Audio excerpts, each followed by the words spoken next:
Today's guest is Karlene Stecchi. She's an executive vice president at Tantus Technologies, which is focused on digital transformation within the government space. Karlene has also just stepped up to be the quantum lead for the Quantum Knowledge Group for the Emerging Technology Community of Interest at ACT-IAC, a thing I know a lot about. ACT-IAC is a passion of mine. So thanks for joining me on the podcast today, Karlene. Yeah, thank you so much for having me. I'm really excited to be here. I feel like we've kind of orbited in the same circles for a long time, but never really had a chance to sit down and chat. So I'm excited to be here. Well, for those who haven't, as such as myself, had a chance to really get a conversation with you going and learn more about you, talk about where you're from, who you are, and what you do. Okay. Maybe I'll start with who I am. So I'm a mom to two energetic little boys. Hopefully they won't bust into this podcast while we're recording, but we'll see. They're super into football, and so that's become a lot of my life. I am an introvert who loves a good karaoke throwdown. So most ACT-IAC after events, you can find me on the karaoke stage. But in my heart, I'm a tech enthusiast. I love learning about technology for as long as I can remember. I've always loved to kind of take things apart, figure out how they work, put them back together. Um, I've been in the GovCon space, specifically focusing on IT for about 22 years now, which feels like a little surreal to stay. I'm starting to judge like my life milestones based on contracts and like the first iteration that I can remember. Now we're on iterations like 3 and 4, and I'm like, wow, like I never would have kind of thought that this is where I would be back then 20 years ago. So I'm a huge proponent of learning. I am a proponent of staying curious and leadership development as well. So I graduated from the partners class in 2012. I came back the next year and helped Rory with the first year of associates. That's a program that's super near to my heart. And then I chaired the Voyagers program in 2020 and then vice chaired it in 2021. So very into kind of self-development learning and then helping that next generation of GovCon leadership come up. Where I'm from, so I actually grew up in Texas. Did a little bit of a stint in San Antonio, but mostly from the Houston area.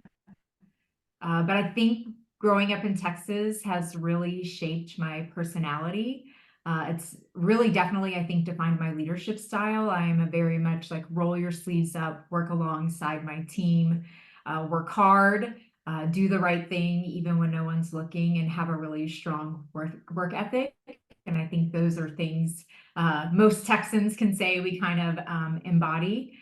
Growing up in Texas, I did live in foster care for a few years, and I watched my mom and dad work really hard to make a life where we were thriving.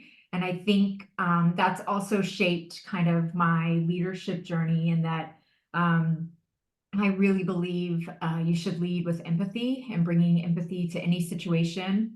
And I think it's also helped me kind of understand what a privilege it is to be working within the leadership space and the obligation that we have as leaders to lead with a high level of ethics. So what I do, where do you want to start? So right now, I am the executive vice president at Tantus Technologies. So it's just a fancy word for saying like I get to lead growth and strategy, but I've been there forever. So I started there as an employee in 2006. Yeah, 2006. Actually, I'm sorry, 2009, because I had started my own BD consulting company and they were one of my clients for a while. And they just kept taking all of my time until one point the owner, Buck Kaswani, was like, you may as well work for us. We want 40 hours of your week. And so I moved over there. And so I think it's been an interesting journey being there. When I started with Tantus, we just had maybe around 20 employees. Now we have over 200. And so that really has been a labor of love. I always like to say it's my baby before I had babies, because I've done every role imaginable there. I came on board as director of proposals, then moved to director of operations. I then moved to a vice president of operations and now executive vice president. So as part of the executive leadership role or executive leadership team, kind of shaping the strategy for the entire company, making a lot of the key decisions, setting what our annual goals are, rolling that down throughout the company.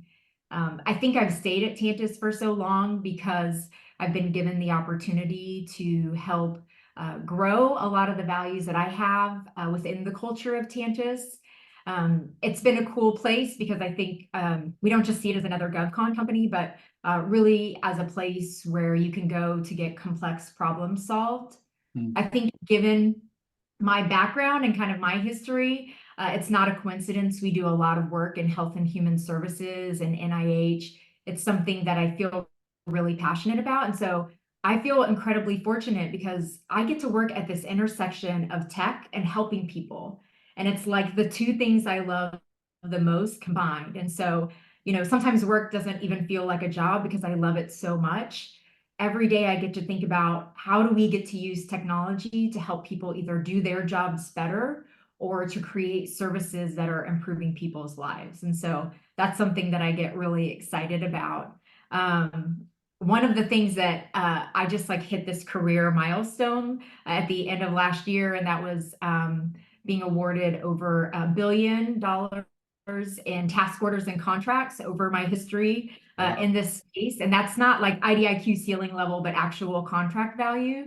I've been working in this space for a while, always kind of with small and mid-tier companies. So, it's kind of crazy. So growing up in Texas, working in the federal government space isn't really something that is a career path or aspiration that's, kind of put before you.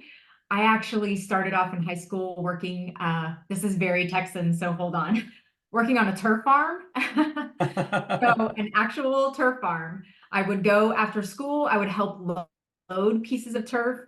I would work with the landscapers to figure out like how much turf they needed. And if it was sunny, this is the kind of grass they wanted. But I think it taught me a lot of hard lessons about working hard, and even when you're doing something that might not be your career path, like doing it to the best of your ability. I think it also introduced me to people who were really working to make better lives for their families. And so that too kind of, planted the seed early in me that, I really want to do something where I'm bettering people's lives. And so even though it started off as a turf farm, I forged relationships and friendships that really changed, kind of what I wanted to do with my life. From the turf farm, I actually started working at a call center. And that's really how I got into IT. The two gentlemen that started this particular call center had started their own software, and the software was freezing all the time. And so one of the owners was like, I'm going to teach you how to go in and find if the file is corrupt. And I picked it up really fast and I really liked it.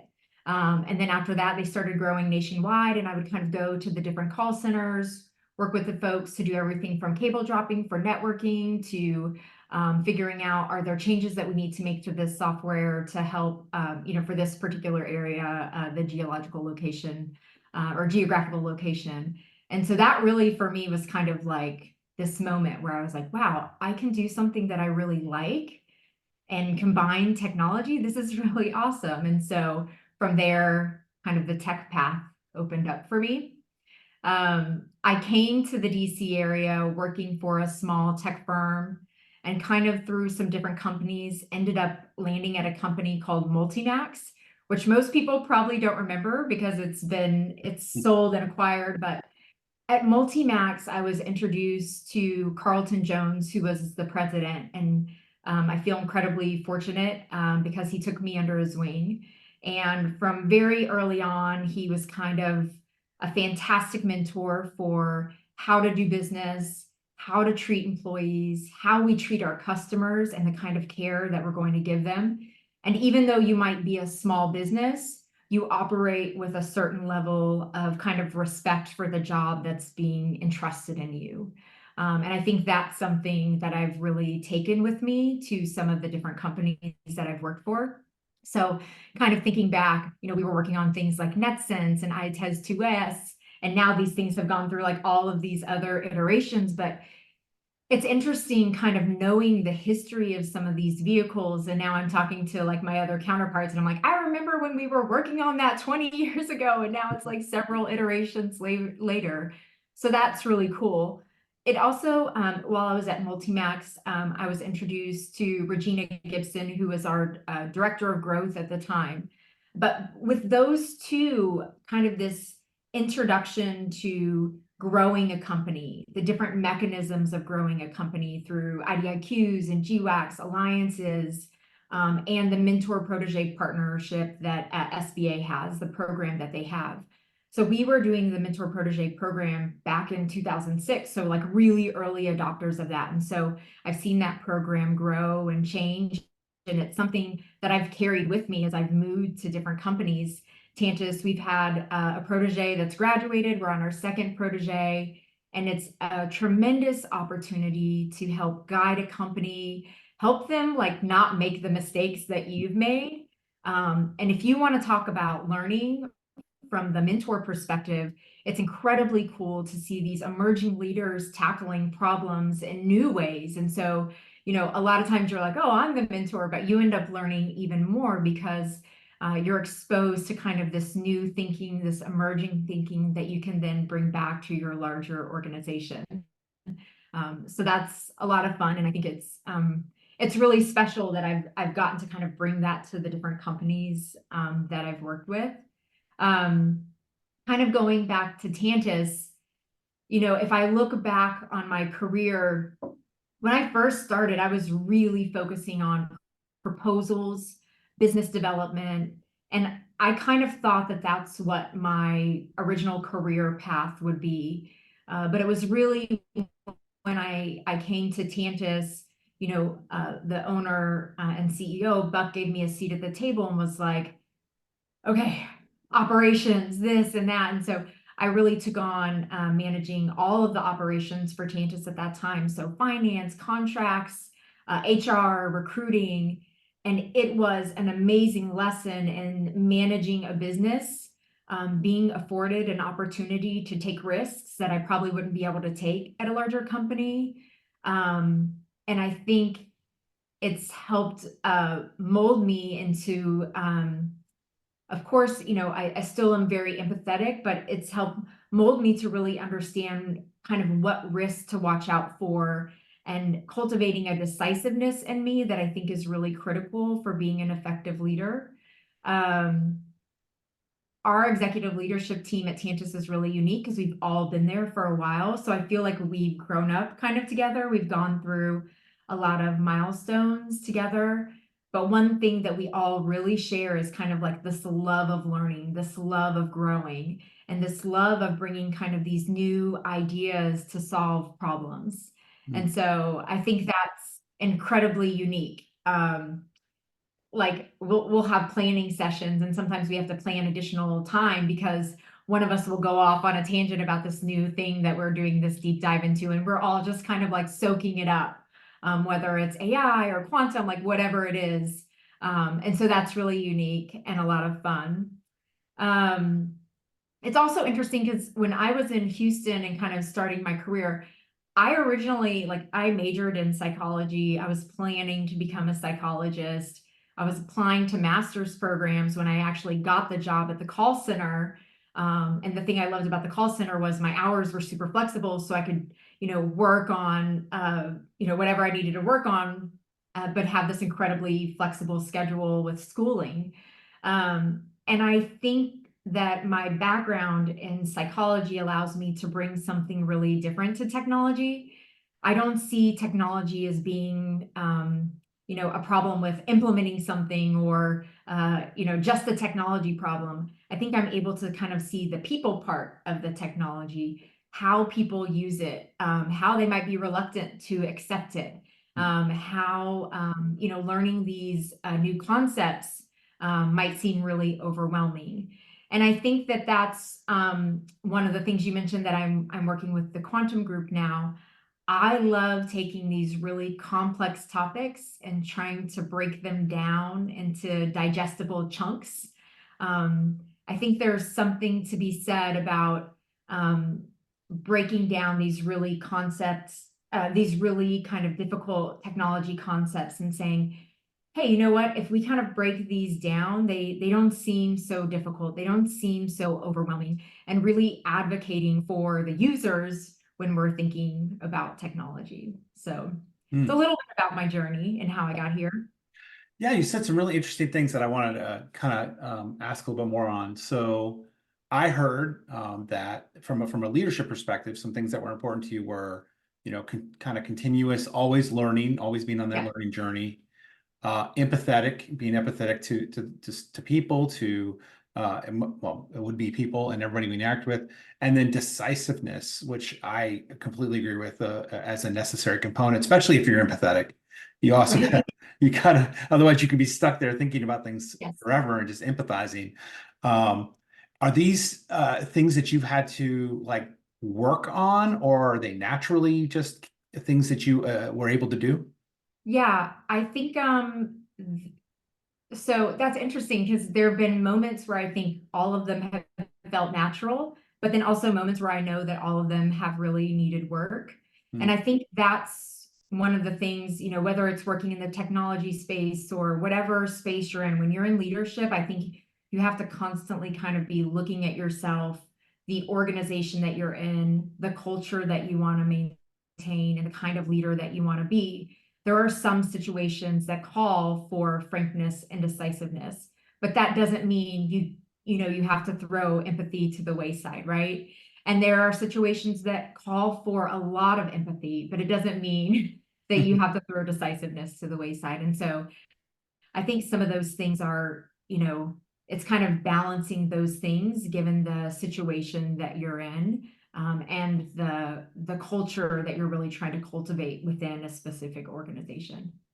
Yeah, I think that's key. I mean, as you said, you have a passion for leading people, and then of course helping the next, I wouldn't say generation, but Yeah. the people who are coming up behind us, Next wave, right? right? The next wave. Um, and those attributes you're describing, I think, are key for. I've done a lot of research on like Gen Z and what do they require of us when they come to the workforce. If I'm going to be managing somebody eventually who's coming from this new generation, how do they think about the world and what's that mean? And Yeah, what you've defined here with an empathetic view and of course decisive, they both completely align with what the next generation yeah, needs. And so and then maybe that's why, I like you, I am very much interested in the associates program. I was Gov Chair for 4 years. I think that is one of the best programs to participate with. So anybody who's listening, if you haven't done so, if you haven't done in that program, you should take a check look it at it. out. Or if you've been in the ACT-IAC community for a while, you should consider, volunteering and leadership in that program, because you equally get something out of it. Like you said with the SBA program, right? When companies work together in a mentor protege kind of situation, same thing goes for people. And so these programs are very valuable. Yeah, and I think as leaders, it's our duty to kind of, I don't want to say figure out how to stay relevant, but kind Mm. of figure out how to stay relevant, right? The workforce is changing, the environment that people want to work in is changing, and so I think as good leaders, you understand what do people need to be successful, right? And I think that changes. Who knows? In 10 years, the workforce may want something else, right? And so, but to be kind of long-standing relevant leaders, it's incumbent upon us to be close to the people that we're leading, understanding what they need, and making sure that we're kind of keeping pace with them to make sure that we're providing that. Absolutely. I can see where your early focus on psychology would come in quite handy. Yeah, yeah, maybe sometimes. I love a good liberal arts major. I love when I'm interviewing someone, I love anyone that has a like liberal arts, because I feel like you learn how to write, you learn how to research, you learn how to solve problems. And I think you just can't underscore the importance of those kinds of skills. And I think they're transferable to any situation, any field. If you're a good writer, a good communicator, and you can approach a problem and break it down, you'll be successful kind of wherever you go, Yeah. right?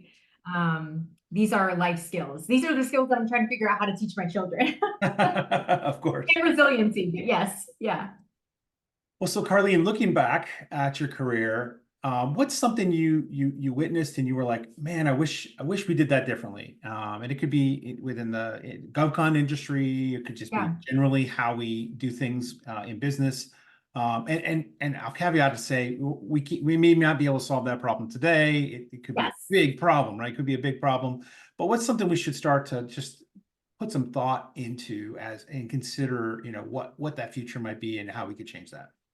I mean, I think I'm lucky and that one of the things that I would probably really, looking back is like this idea of inclusiveness, right? And I do think I'm lucky in the sense that we are starting to really see some change there. Mm, Um, I think almost every woman in IT can tell you a story where they're sitting in a room and they are one of 15, yeah. the rest of the room is men. So, um, I think what I've been lucky is really finding some men who have championed for me and pulling out that seat at the table and being like, sit here, you deserve to be here, Mm, um, and helped me pave that path, whether it was Carlton, whether it was Buck, saying, hey, I see something in you. I want to invest in this, and I want to give you opportunity. And so I think I would, kind of say while we are on that path towards diversity, inclusion, just kind of like maybe a call to action to other men that are in positions of power to say, how can I help champion diversity within the workplace or cultivate a sense of inclusion, or making opportunities more accessible to all? I think that's kind of the lesson in all of this is, uh, when everyone has a seat at the table, when we have a variance in the voices, the kinds of solutions that we're able to come up with, the kinds of problems we're able to solve. It's amazing, right? mhm. And as we think about technology and the role that it will continue to play in solving a lot of problems, we need all of these voices at the table because we're solving problems for people that are from, different backgrounds, educational levels, resources. And so to really create effective solutions, we need all of those voices at the table. So that's probably one thing. I think one of the other things, just looking back was it, and I think this is getting better too, but man, it feels like we've got to be able to do acquisitions in a better way. Now I remember the days where we'd print, 100-page proposal 6 times, punch the holes in it, have to drive it. But I love when I hear, especially, the next wave of leadership talking about the acquisition process, how to do it better, how to do it smarter. That makes me really excited, because I think, it's not just doing it better for the sake of doing it better, but it's like getting this innovation in the right hands faster, helping government solve their problems faster. Yeah, there's got to be a better way, a better way to do this. And then I think kind of the last thing doing better is just kind of this sense of empathy and thinking about people as people. And I think COVID has also changed that just a bit. I think a lot of the times when we were in the office, maybe we didn't know a lot about our coworkers and things were kind of at home. I think people working from home is kind of thrusted or, put into the spotlight, kind of like this mix of personal and work at the same time. And, we're seeing our coworkers and our colleagues in different ways and just having an understanding of what they're trying to cope with at home while also trying to work, and Mhm. having this kind of understanding, I think is incredibly important in how we work and how we move forward. Oh, I think all three of those are absolutely, yeah, spot on. Things that need to be continue to be worked on, right? I think you're We're right. making baby steps, right? Yeah, I think we've But made some movement on some of them. Maybe not the acquisition. Well, maybe the as a government guy, I always go, oh, I wish I could do things faster as well. And I think there are some organizations who have become a little more innovative than others, but it's still not widely adopted. yeah, we're getting there. We're getting there. Yeah. But absolutely agree with you that diversity inclusion is, while in recent years has exploded in at least focus, Yeah. so there's still room for some quality improvements for and Yes. how we do that. And then the same thing goes for just in general how we interact with people. I love that you mentioned empathetic and how COVID changed that. A lot of people will say, "Oh, we were so much more interactive because we were in the office before COVID." And I would say, yeah, but I know more personally Yeah. about people than I did then. Sure, we were very surface level conversations, Right. and even maybe more water cooler work stuff. Like I'd meet somebody in the hallway and then interrupt them and say, "Hey, let's talk about this work thing," Yeah. because I happen to see you. I don't think we talked personal very much at all. I think it was very surface. And I know a ton more about the people who work for me because now I have this extra care. Like, not only are you getting the work done, which people are, but how are you balancing things? Yeah. I mean, everything, right? You, like I said, like my kids coming in the room, or, someone's dog is barking in the background, or an elderly parent is walking in, or, so I think you're absolutely right. We definitely had probably these surface level connections, talking at happy hour. Hey, what's up? Talking about the boss, right? But I think folks are kind of, you're forced to connect and interact in this way that is much more meaningful. And I'm hoping, as we start to kind of go back into the office, we're able to carry those parts forward, that deeper connection. Because I think when you understand people and you're able to kind of get on that level, you understand how to work together better, right? It's not just this annoying habit because they're always late with this assignment. Oh, they're late with that assignment because they're dealing with all of these things at home, right? Uh, and when you have that, the way that you interact with people and then the way that you come together, I think is really different. And I think there can be a lot of value in that. Absolutely. So what's coming up for you here in the next few months? Quantum, quantum, quantum. No. So yeah, I took over the quantum working group. I'm so incredibly excited about that. So I was working with the group for probably like the last year and a half, and was able to step up into this role. I think it's really timely with where we are. I feel like, yeah, at least my algorithm when I'm online is constantly talking about the newest technologies, what's happening, potential applications. And so I'm really excited, but you know, some things that excite me about it are, I think there's like this incredible potential that we're just now really recognizing. And that to me is just, it's exciting, right? I mean, and then couple that with AI, like, yeah, amazing. Um, but I also, kind of speaking from that empathetic and also diversity and inclusion, we really have the opportunity with this emerging technology to maybe get diversity and inclusion right this time, right? Mm-hmm. Or at least much better, make a lot more progress. And so that's one of the things that I am really excited about. ACT-IAC actually has a COI meeting coming up. And some of the speakers that we're going to have are going to be talking a little bit about how we build diversity and inclusion into this workforce that's related to quantum. And so that to me is really exciting because I think we're tackling a problem that's really timely. Also, we're all talking about the importance of diversity and inclusion. So it's kind of like this mind meld of these two really critical things. I'm excited about the group because we have some incredible participation on the government and industry side. One of the things that we're going to be working on is a roadmap. So if you're in the IT space at all, we're talking a ton about post-quantum cryptography, NIST. There's all kinds of requirements for reporting. And I think a lot of folks are kind of feeling like they're grabbing the table, like, whoa, wait, where do I start? What do I do? And so I think one of the problems that we're really going to try to tackle is coming up with a roadmap to help people figure out, where do you start? What do you do? And I think with the industry and government presence that we have, we've got the right people at the table to say, here's a roadmap that could really make a difference in how we're solving this problem.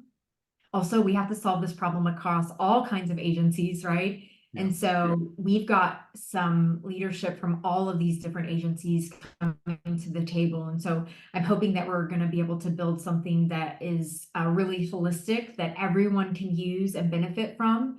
And so I'm incredibly excited about that, because I think it is an opportunity to solve a problem that is facing a lot of agencies, and if not done correctly, could cost a lot of money, in addition to a lot of the security vulnerabilities that we can encounter along the way too. But also excited for the opportunity to do the diversity and inclusion part right as Yeah. well. It's a really good group. We're trying to bring you in, so we'll see if we can get you. But this group, actually last year we published a paper on kind of a 101 on quantum. It was received really favorably, and I think it helps folks understand kind of at a surface level what are some of the things you need to understand about quantum, some of kind of the characteristics of quantum computing, and really helping folks understand, like, this isn't going to replace your desktop, okay? The kinds of the potential problems that we're looking to solve are incredibly complex, but they also can have a huge impact. So, logistics, finance, health, these areas are ripe for business cases related to quantum. And as we're starting to see a lot of advancements in quantum technology, I think folks are starting to get excited, because something that maybe felt like it was in the distant future is feeling a lot closer. And so the potential for this to unlock a lot of problems is incredibly exciting. So that's next. The other thing is just from a company perspective, Tantus, we've graduated small business, and so we're navigating that space of kind of being in the mid-tier, and I think that's fun, but also a great opportunity for me to learn as a leader, just kind of navigating this next challenge. So if you don't see me out and about, BRB, I'm working on quantum and trying to grow a mid-tier. Oh, that's so great. I agree with you completely in that this is the time for somebody to get involved in quantum, because I think for the first time in my technical career, we're trying to solve a technology problem before the technology truly. Yes. Yeah. And so Yeah. there's so much room for people to get involved and learn about it before its practical applications come about. Yes. And there's something that I want, and I'm glad you actually brought that up. Working within quantum doesn't mean working directly on a quantum computer or sitting there doing coding, right? It can look like a lot of different things, like running a program to help bring folks into quantum careers, to early education about quantum, to so I want folks to kind of think about how broad we think about technology today. All of that broadness applies to quantum too. You don't have to be this incredibly technical person that's doing coding or know how to create quantum algorithms. There's kind of space for everybody here. And so creating this inclusiveness, that just like when we create a system, right? We have folks that do business requirements. We have folks that do the interface design, or people that do testing. But it takes all walks to make that application or that system, right? We need all those same walks attacking kind of the problems that we're currently facing with quantum, and then the potential challenges that we can solve with quantum as well. Wow. Well, Karlene, this has been an excellent conversation. You got me all excited again about quantum, so I'm sure we'll talk soon. And just thank you so much for coming on the podcast and sharing your journey. Yeah, thanks for having me. Glad to be here.